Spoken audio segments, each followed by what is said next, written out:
Saludos cordiales, es Bea Maximiliano Castilla. Esta es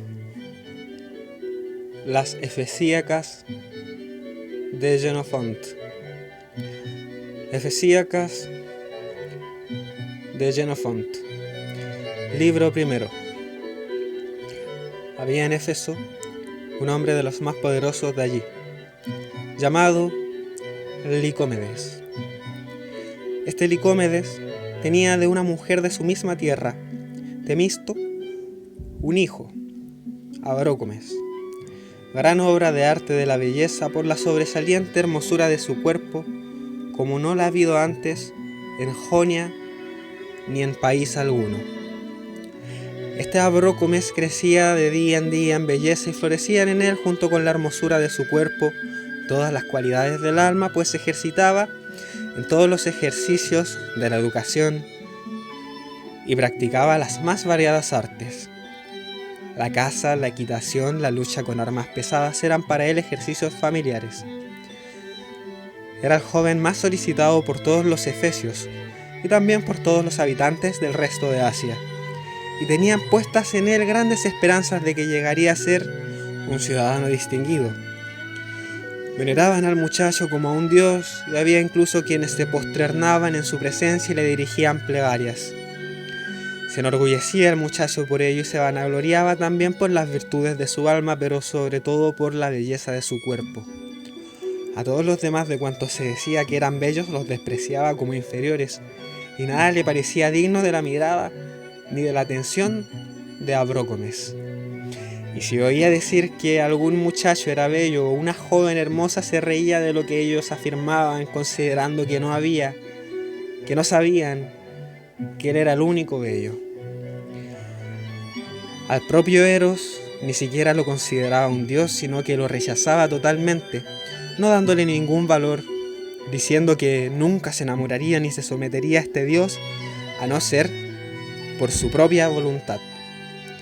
Y si veía un santuario o una estatua de Eros, se reía y hacía ver que él mismo era mejor que cualquier Eros. Y así era, pues donde se presentaba Abrócomes no había estatua que pareciera bella ni imagen que suscitara admiración. Estaba resentido por esto Eros, pues es un dios amante de la lucha e inexorable con los orgullosos, y buscó un ardid contra el muchacho, pues incluso al dios le parecía difícil de dominar. Armándose pues de sus pies y cabeza y guarnecido de todo el poder de sus filtros de amor, salió a la campaña contra Abrócomes.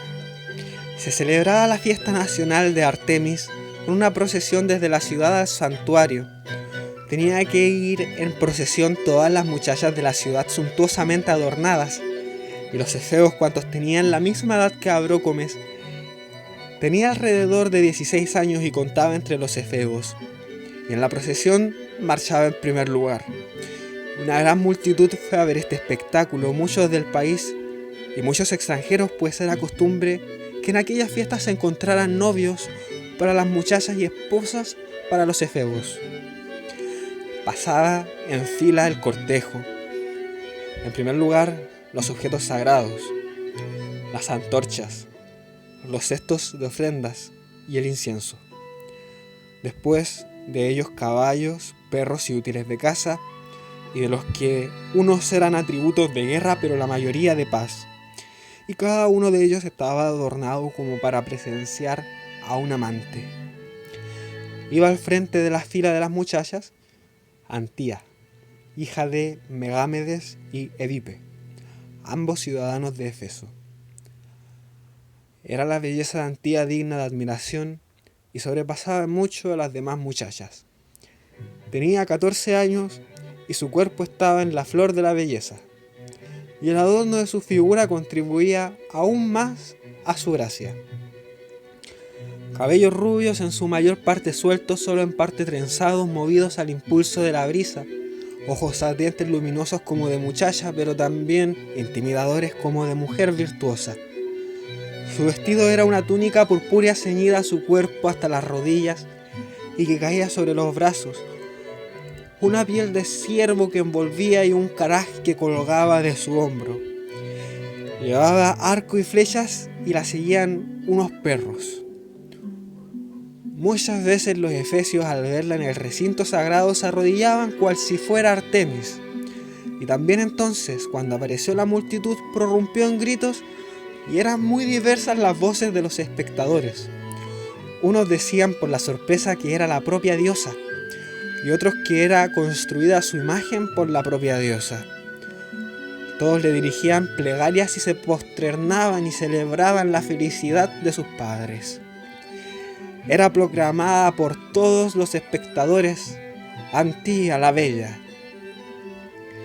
Mientras pasaba el grupo de vírgenes, nadie decía otra cosa más que el nombre de Antía, pero cuando se presentó a Abrocomes con los efebos, a partir de ese momento, pese a ser bello el espectáculo de las vírgenes, todos se olvidaron de ellas al ver a Abrocomes y volvieron sus ojos a él gritando impresionados por su visión.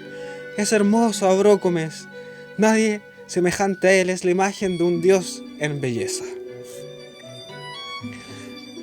También algunos añadían ya esto: ¿qué pareja harían Abrocomes y Antía?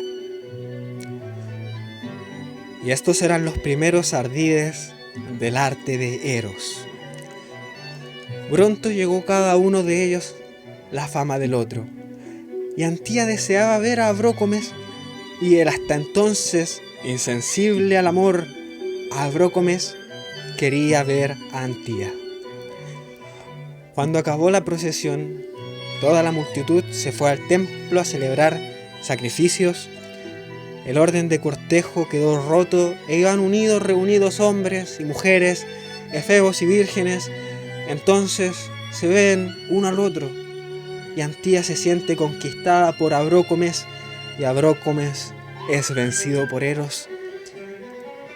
Y contemplaba continuamente a la muchacha y por más que quería no podía apartar los ojos de ella. Le posee el dios que se ha instalado dentro de él. También Antía por su parte lo pasaba mal, recibiendo por sus ojos abiertos de par en par la belleza de Abrocomes que se cuela en su interior, y despreciando ya incluso lo que es decente en las vírgenes, en efecto hablaba para que Abrocomes la oyera y desnudaba algunas partes de su cuerpo, las que le era posible para que Abrocomes las viera, y él se entregaba a su contemplación cautivo del dios. Después de los sacrificios se alejaron entristecidos y lamentándose por la rapidez de la separación. Y como querían verse el uno al otro, volvían atrás y se detenían, encontrando muchos pretextos para retrasarse. Cuando llegó cada uno a su casa, entonces se dieron cuenta de cuáles eran sus males. Les venía al pensamiento el recuerdo de la vista del otro, y el amor ardía en ellos. Y cuando el resto del día creció su deseo, y cuando llegó el momento del sueño, estaban en terrible confusión y el amor en ambos era incontenible. Abrocomes, tirando de sus cabellos y desgarrando sus vestidos, decía: «Ay de mis males que sufro desdichado yo, el hasta ahora viril Abrocomes. El que despreciaba a Eros, el que insultaba al dios, me veo dominado y vencido, y obligado a ser esclavo de una muchacha. Me parece que existe alguien más bello que yo y llamo Dios a Eros. Oh, cobarde de mí, y dir, no voy a ser capaz de resistir, no me mantendré fuerte, no voy a ser más bello que Eros. Es preciso que yo venza ahora a ese Dios que no es nada. Es hermosa esa virgen, sí, pero ¿y qué? Para tus ojos, Abrocomes es bella Antía, pero no para ti si tú quieres. Que quede decidido esto, nunca podrá vencerme Eros».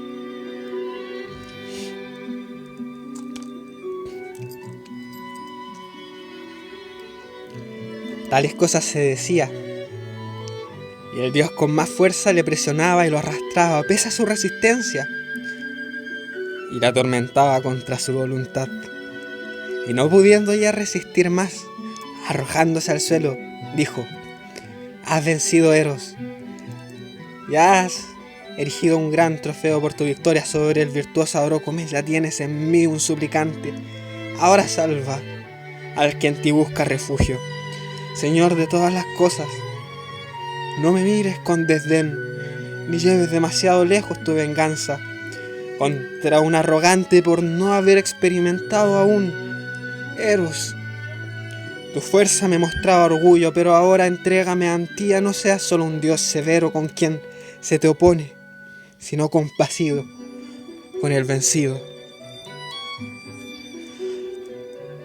Así le habló, pero Eros aún estaba irritado y meditaba hacer pagar a Abrócomes una gran venganza por sus desprecios. También Antía lo estaba pasando mal, y cuando ya no podía resistir más, se reanimaba a sí misma tratando de que no se notara para los que la rodeaban. «¿Qué sufro?», decía, «desdichada de mí. Yo, una virgen, amo por encima de mi edad y sufro un mal nuevo y no conviene a una muchacha. Estoy loca por Abrócomes, que es bello pero orgulloso. ¿Cuál será el límite de mi deseo? ¿Y cuál el término de este mi mal? Mi amado es arrogante y yo, una virgen bien custodiada. ¿A quién tomaré como ayuda? ¿A quién contaré todo esto? ¿Dónde podré ver a Abrócomes?». Así se lamentaba cada uno de ellos durante toda la noche, y tenía ante los ojos el rostro del otro, pues cada uno tenía su imagen grabada en el alma. Cuando llegó el día, Abrócomes se fue a los ejercicios que acostumbraba, y a la muchacha a celebrar el culto a la diosa como de costumbre. Tenía el cuerpo agotado por la noche pasada, la mirada abatida y mudado el color. Y eso ocurrió durante mucho tiempo, y no había nada más para ellos. Pasaba el día en el templo de la diosa, contemplándose el uno al otro, sin atreverse a declararse la verdad por miedo. Esto era lo único que hacían.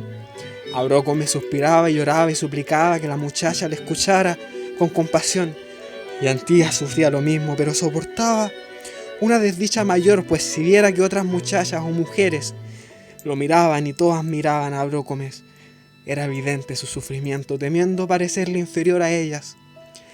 Elevaban ambos a la diosa plegarias comunes que, sin que ellos supieran, eran las mismas.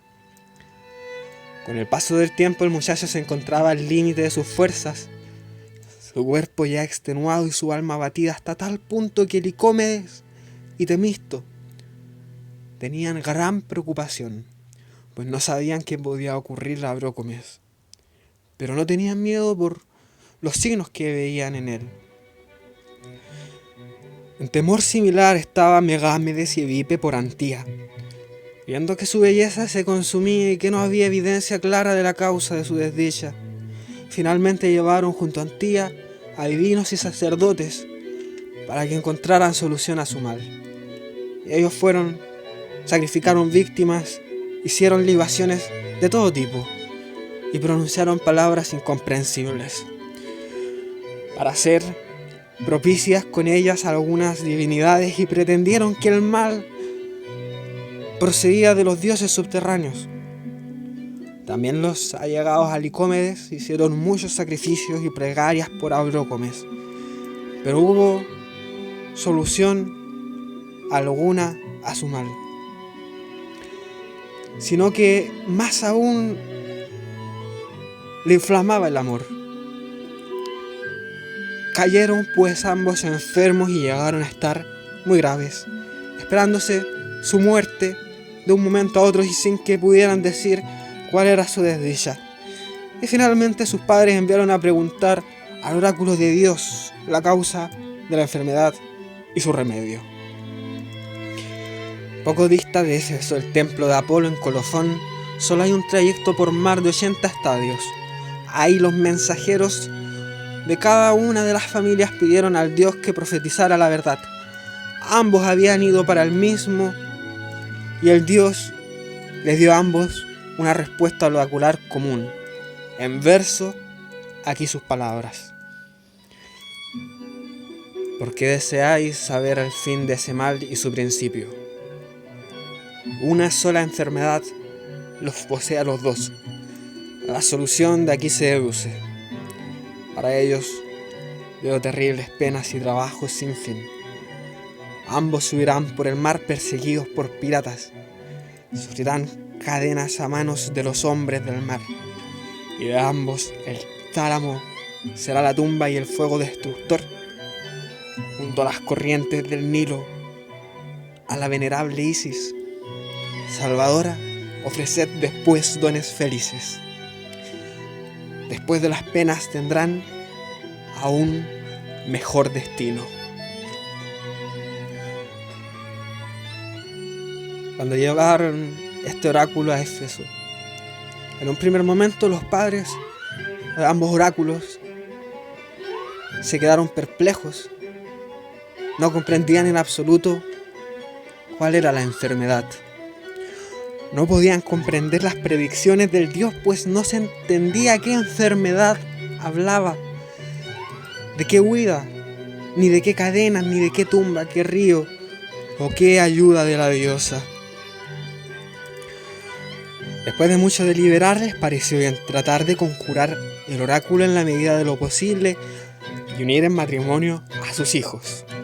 Pensando que era posible la voluntad del Dios, a juzgar por lo que había profetizado, decidieron pues esto y pensaron hacerlos viajar después de una boda un cierto tiempo fuera del país. La ciudad estaba llena de festines, todo estaba cubierto de coronas y se proclamaba la boda que iba a celebrar y todos lo felicitaban, a él por casarse con tal mujer y a ella por casarse con tal joven. Abrócomes, cuando se enteró del oráculo y de la boda, se sintió lleno de alegría por ir a poseer a Antía, y nada le dio miedo la profecía, sino que le pareció que el presente era más dulce que cualquier peligro, y del mismo modo Antía se complacía en ir a poseer a Abrócomes, y después se despreocupaba de cuál era la huida o cuáles las desgracias, teniendo a Abrócomes como consuelo de todos los males futuros. Cuando llegó el día de la boda, se hicieron las fiestas nocturnas y sacrificaron muchas víctimas a la diosa. Y después que se hubo cumplido todo esto, al llegar la noche y Antía y Abrócomes les parecía que todo iba muy lento, llevaron a la muchacha al tálamo con antorchas cantando el himeneo y diciendo palabras de buen augurio, y haciéndola entrar y la tendieron en el lecho. Así estaba construido el tálamo. El lecho de oro estaba cubierto por colchas de púrpura y sobre el lecho colgaba un baldaquino de Babilonia con escenas bordadas, amores jugando unos al servicio de Afrodita. También estaba Afrodita, otros a caballo, montados en pajarillos, otros trenzados con coronas, otros llevando flores.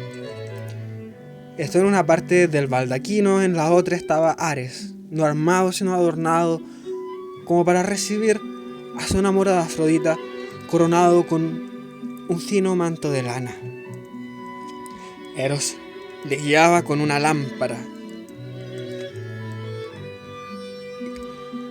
Bajo este baldaquino se reclinaron Antía, llevándola para entregarla a Abrócomes, y cerraron las puertas. Ambos experimentaron el mismo sentimiento y no pudieron dirigirse la palabra el uno al otro ni mirarse a la cara, y yacían desfallecidos por el placer, llenos de pudor y miedo, respirando entrecortadamente.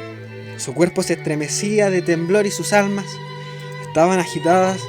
Después de bastante tiempo, Abrócomes, recobrándose, abrazó a Antía y ella se echó a llorar, y su alma envía las lágrimas como símbolo de su deseo. Y Abrócomes dijo: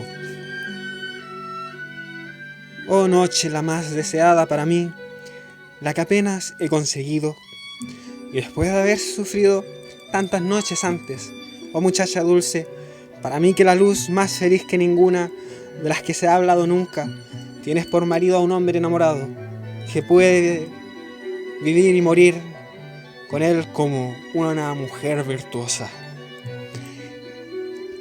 Diciendo esto la besaba y enjugaba sus lágrimas, y le parecía que esas lágrimas eran una bebida más deliciosa que cualquier néctar, con más poder contra el dolor que cualquier fármaco.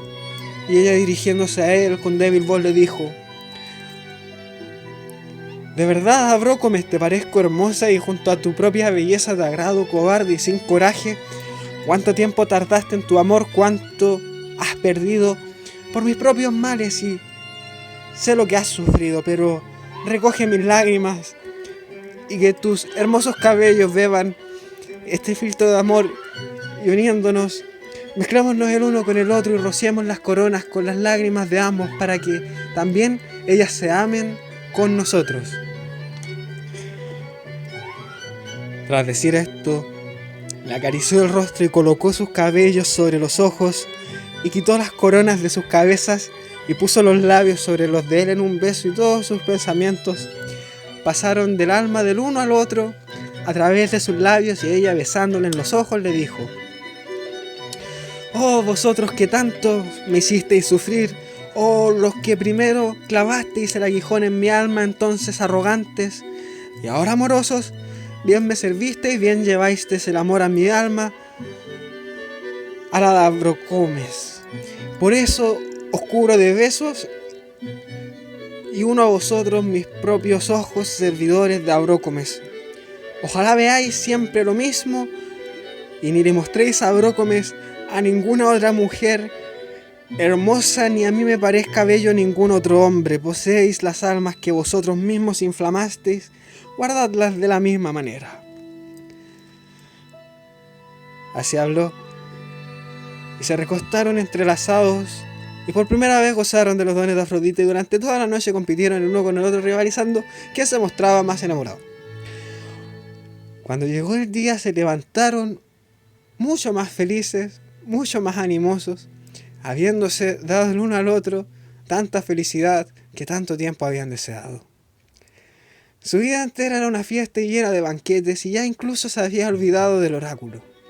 Pero lo fijado por el destino no había quedado en el olvido, ni lo había descuidado del Dios que lo había decretado.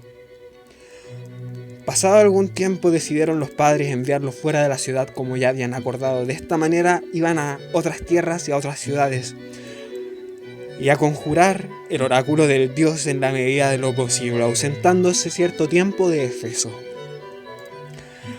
Prepararon pues todo para la marcha, una gran nave y marineros dispuestos a conducirlos, y embarcaron en la nave todo lo necesario: ropa abundante y variada, y mucha plata y oro, y una cantidad superabundante de víveres. Y hubo sacrificios a Artemis por el viaje, de las plegarias de todo el pueblo y lágrimas de todos. Como los que iban a marcharse eran hijos de todos ellos, les habían preparado un viaje por mar a Egipto. Cuando llegó el día de la marcha, embarcaron muchos servidores y criadas, y al ir la nave a hacerse a la mar, todo el pueblo de los efesios acudió a darles escolta, y muchas con antorchas y objetos sagrados. En ese momento, Licómedes y Temisto, al venírseles a la mente todo al mismo tiempo, el oráculo, el hijo, la marcha del país, cayeron al suelo sin sentido. Megámedes y Edipe sintieron lo mismo, pero eran más animosos y viendo el cumplimiento de la profecía. Por fin se oyeron los gritos de los marineros, soltaron las amarras, el piloto ocupó su puesto y la nave se fue alejando, y se levantó un griterío mezclado de los de tierra y de los de la nave, diciendo los unos: oh, queridísimos hijos, os volveremos a ver de nuevo los que los engendramos, y los otros: oh padres, volveremos quizá a recobraros. Había lágrimas, lamentos, y cada uno llamaba por su nombre a sus allegados, dejándole unos a otros el nombre para recuerdo. Megámedes, tomando una copa y haciendo libación, pronunció una plegaria para que fuese oída desde lejos por los de la nave con estas palabras: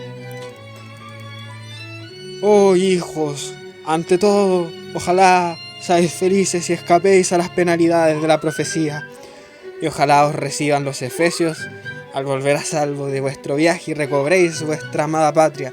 Pero si os ocurre alguna otra cosa, sabed que esto vosotros tampoco estaremos salvos. Os enviamos a un viaje infortunado, pero necesario. Y las lágrimas les impidieron seguir hablando. Ellos volvieron a la ciudad mientras el pueblo les exhortaba a tener valor. Y por su parte Eurócomes y Antía yacían enlazados pensando muchas cosas a la vez, llenos de compasión por sus padres y añoranza a su patria. Temiendo el oráculo y desconfiando del viaje, pero les daba valor para todo el hecho de hacer la travesía juntos. Y como durante aquel día disfrutaron de vientos favorables, arribaron al acabar la travesía a Samos, la isla sagrada de Hera. Y allí, después de hacer sacrificios y cenar y elevar muchas plegarias, se hicieron a la mar al llegar la noche y también tuvieron viento favorable. Muchas veces se preguntaron el uno al otro: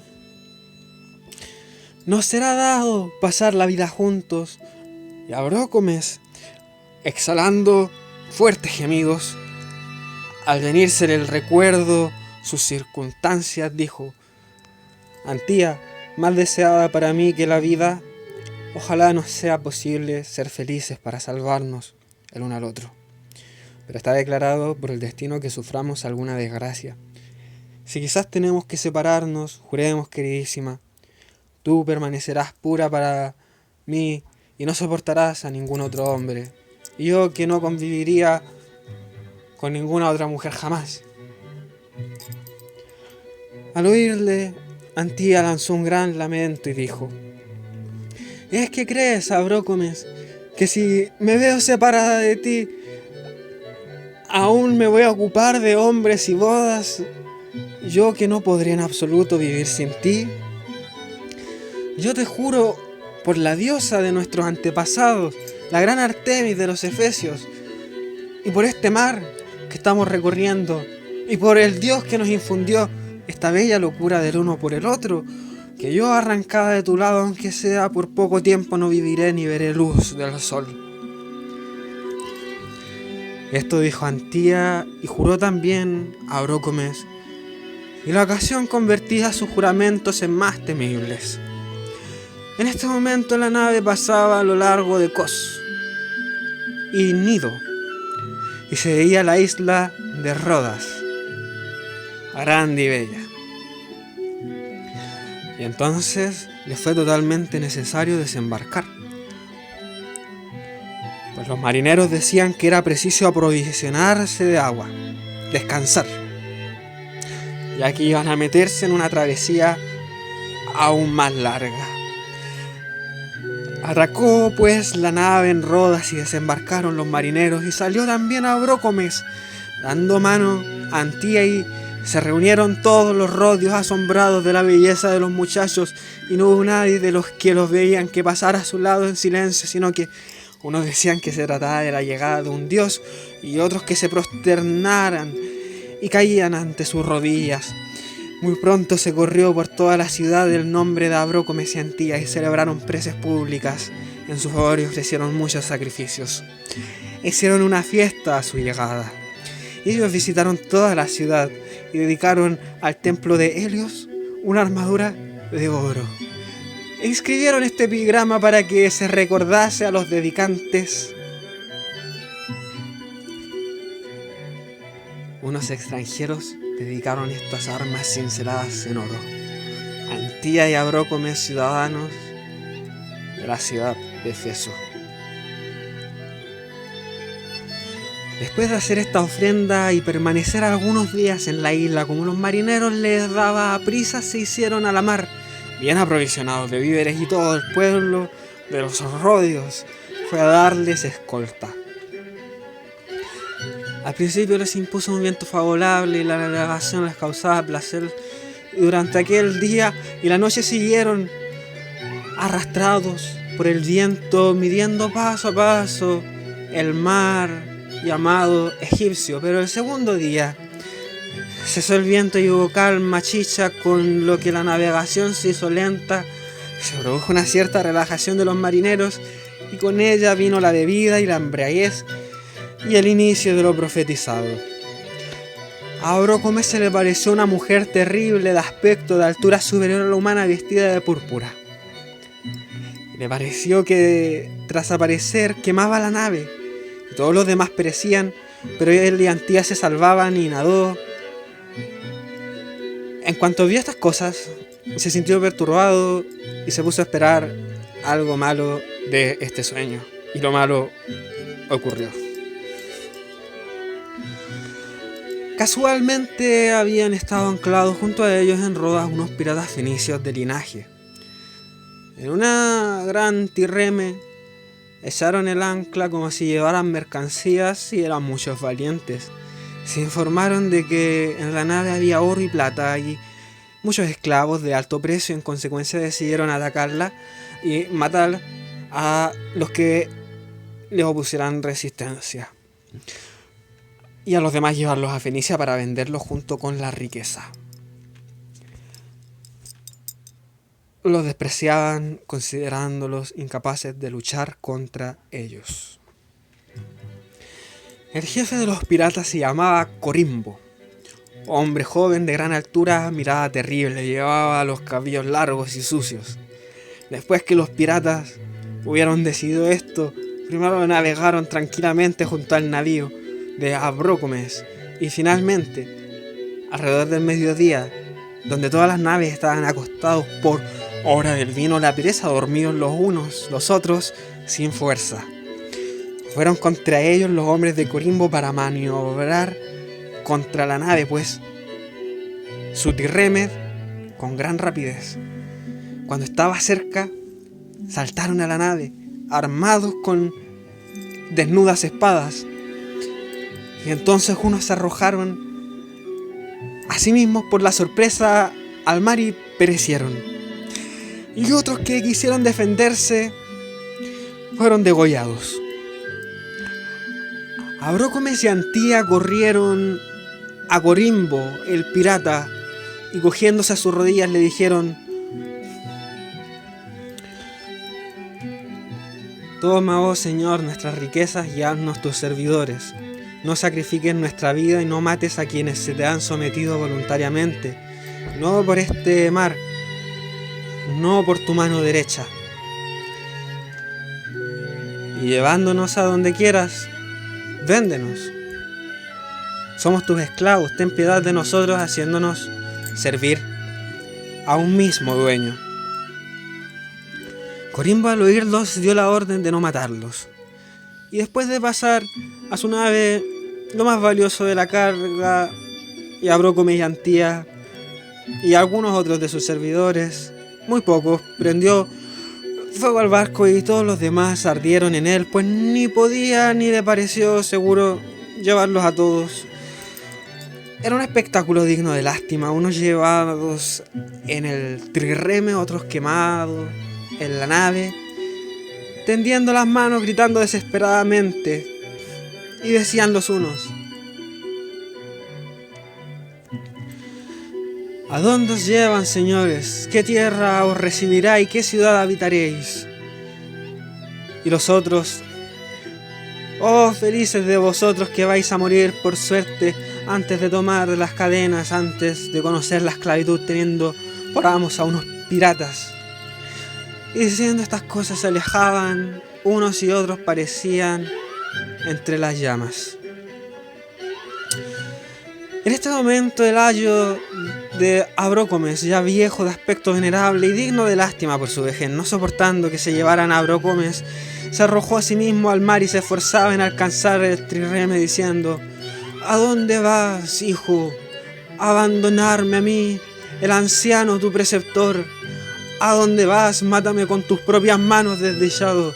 Entiérrame tú, pues ¿cómo voy a poder vivir sin ti?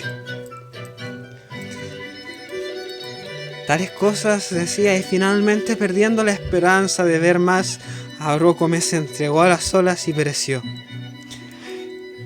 Y esto fue para Abrócomes lo más doloroso de todo. En efecto, tendía las manos el anciano y suplicaba a los piratas que lo recogieran, pero ellos no hicieron ningún caso, y después de navegar 3 días llegaron a Tiro, la ciudad fenicia donde tenían los piratas todos su casa. No los llevaron a la ciudad misma, sino a una finca cercana de un jefe pirata llamado Aspirto, de quien el propio Corimbo era servidor por un sueldo y una parte del botín. En el intervalo de la travesía, y por verlo tanto día tras día, se enamoró Corimbo de Abrócomes con tremenda pasión y trató con el muchacho, le inflamó mucho más. Durante la travesía pensó que no le era posible convencerle, pues veía que estaba sufriendo con la desesperación y veía también que amaba a Antía, y también le pareció que era difícil forzarlo, pues temía que se hicieran a sí mismo algún mal. Cuando llegaron a Tiro, ya no pudo resistir más, y primero se puso a prodigar cuidados a Abrócomes. Le exhortaba a tener valor, y tenía con él todo tipo de solicitudes. Él creía que Corimbo le tributaba esta solicitud por compasión, pero después hizo partícipe de su amor a un compañero suyo de nombre Euxino, y le pidió que le ayudase y pensase con él de qué manera podía convencer al muchacho. Euxino escuchó encantado lo de Corimbo, pues él estaba sufriendo por Antía y amaba a la muchacha con tremenda pasión. Le dijo pues a Corimbo lo suyo y le aconsejó no afligirse más, sino ponerse en acción. Pues dijo, muy vil sería, después de correr peligros y exponer nuestra vida, no gozáramos con tranquilidad lo que obtuvimos con trabajos. Podremos obtenerlos por separado de Aspirto con nuestra parte del botín. Con estas palabras persuadió fácilmente al enamorado, y acordaron según esto hablar cada uno en favor del otro y convencer el Abrócomes y Corimbo a Antía. En este momento yacían sin ánimo, esperando muchas desdichas, hablando uno con otro, jurando constantemente que iban a cumplir lo convenido. Fueron entonces hacia ellos Corimbo y Euxino, y diciéndoles que querían hablarles en privado, se los llevaron consigo. Uno se llevó a Antía y el otro se llevó a Abrócomes. Y sus almas se estremecieron de medio, pues no sospechaban nada bueno. Habló pues Euxino a Abrócomes en favor de Corimbo. Muchacho, es natural que soportes con dificultad la desgracia al pasar de libre a esclavo, a pobre en lugar de rico, pero es preciso que pongas todo a cuenta de la fortuna, contentarte con el destino que posee y amar a los que se han convertido en tus dueños. Sabe en efecto que incluso te es posible recobrar la felicidad y la libertad si quieres dejarte persuadir por tu amo Corimbo, pues él te ama con tremenda pasión y está dispuesto a hacerte dueño de todo lo suyo. No vas a sufrir nada penoso, en cambio harás a tu amo favorable a ti. Piensa bien en esta situación en que te encuentras. No tienes ningún defensor.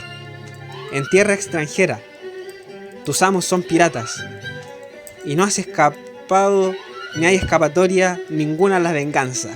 Si desprecias a Corimbo, ¿qué necesidad tienes de mujer y problemas? ¿Qué de un amante siendo de tal edad? Deja todo eso. Te conviene mirar solo a tu amo y obedecer lo que él te mande. Oyéndolo, Abrócomes se quedó al principio estupefacto. No encontraba ni siquiera qué contestarle, sino que se puso a llorar y gemía por sí mismo, viendo qué situación había llegado. Dijo a Euxino: dejadme, señor, reflexionar un poco. Después te contestaré todo lo que me has dicho.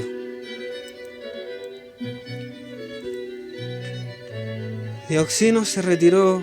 Corimbo, por su parte, había explicado a Antía el amor de Euxino y la situación de necesidad en que ella se encontraba, y que era preciso ante todo que obedeciera a sus dueños. Y le prometió muchas cosas si obedeciera a sus dueños, y le prometió muchas cosas si se sometía: matrimonio legal, dinero, vida en la abundancia. Y ella le contestó lo mismo, pidiéndole un poco de tiempo para pensárselo. Y Euxino y Corimbo se quedaron esperando junto su respuesta y confiaban con vencerlos fácilmente.